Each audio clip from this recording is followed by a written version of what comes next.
Habang mainit ang usap-usapan dito sa Korea, maraming umaasa na ang pagbisita ng reyna ng England sa ating Ang bansa pagdalaw ni Queen Elizabeth II ay naging makasaysayan at nagdulot na magandang Narito ko pagtanggap ngayon sa ng harap ng publiko Dehan saan man Hotel siya na hawak ang magpunta. desisyon ng CEO na ibahagi sa bansa ang kanilang Ayon sa isang kayamanan. miyembro ng DEHAN, hanggang sa kanyang kamatayan, si Lihan ay walang trabaho at Nasangkot pwede siya sa kanyang ginagawa. kondisyon ng Panloloko. panloloko. Dahil sa hirap ng kanyang buhay, naging sangkot siya sa ilang mga krimen tulad ng pagnanakaw, Nang pangloloko, malaman niyang smuggling ng mga pinaghahanap na siya ng antiques mga at iba otoridad, pa. madali siyang tumakas sa construction site at naging dahilan ng kanyang pagkaaksidente na naging sanhi ng kanyang pagkamatay. Narito mga karagdagang balita. Nakakagulat na nakaraan ni Lihan ang nag-iisang anak ni Crown Prince Liang na bunyag. Napag-alamang naging sangkot siya sa smuggling ng mga antik noong dekada 80. Kaugnay dito, hinihiling ng ibang mambabatas na iliban muna ang botohan para sa restoration ng Imperial Family. Samantalang ipinahayag na ng DEHAN na tuloy-tuloy na ang turnover ng Imperial Foundation. Sari-sari ang mga naging reaksyon ng taong bayan sa inilabas na expose kay Prince Lihan. Susubukan nating alamin kung ano ang kanyang tunay na salubin sa desisyong binitawan ng kanyang lolo na si Mr. Nestor Park. Ano ito?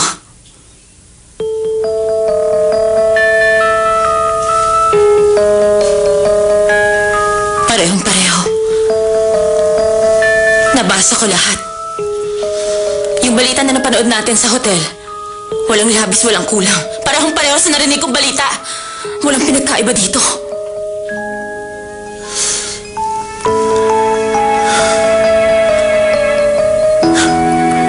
Iniisip mo ba na may kinalaman ako sa nakasulat dyan? Sabihin mo, ano pang mga susunod na paninira ang ilalabas mo? Ikaw lang ang pwedeng gumawa ng ganitong klase ng kahayupan dahil desperado ka na. Sino-sino kayo? Mali ka. Hindi pala. Marami pang iba. Itigil mo na to. Hindi magiging madali sa'yo maging isang prinsesa. Kaya kalimutan mo na. Gawa-gawa mo lang ba to? Para hindi ako maging prinsesa?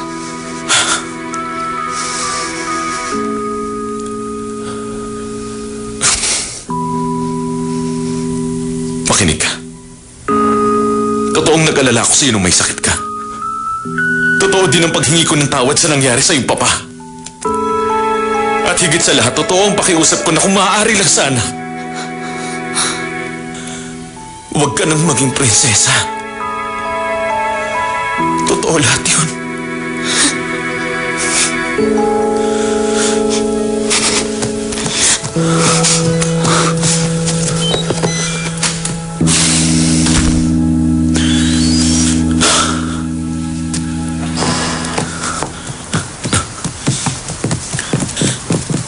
Giselle!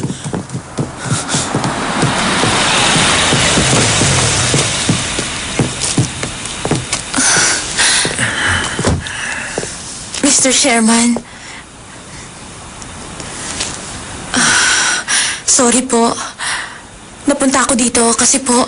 Kamahalan, sumama kayo sa akin. Kanina pa naghihintay sa inyo ang ating presidente. Gusto akong makita ng presidente.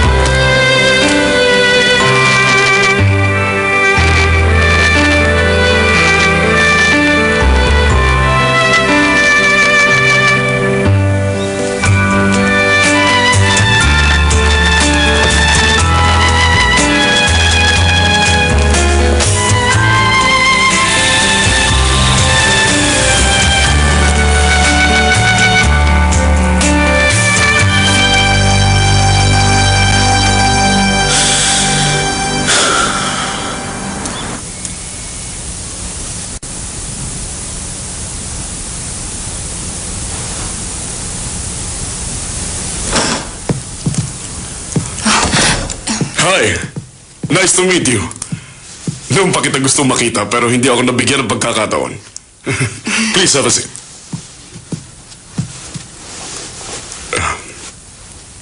Actually, matagal ko na rin ho kayong gustong makausap. Ang totoo, pang number 5 kayo, binoto ko po kayo. Maraming salamat. Hindi ka lang pala maganda, Iya. May mga nalalaman ka rin sa politika. Alam ko marami kang naranasan mga pagsubok nito mga nakaraang araw. Naging mahirap siguro para sa'yo. Opo. Kung handa ka ng tanggapin ang iyong posisyon, umasa ka na susuportahan ka ng gobyerno. Ibibigay namin lahat ng kailangan para sa iyong maayos na pamumuno. Kaya lang, tandaan mo that with great power comes great responsibility.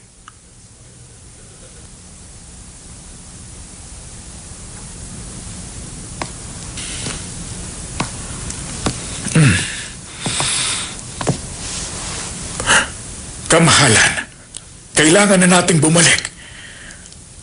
Ngunit kayo ang magpapasya kung saan ninyo ninanais na pumunta.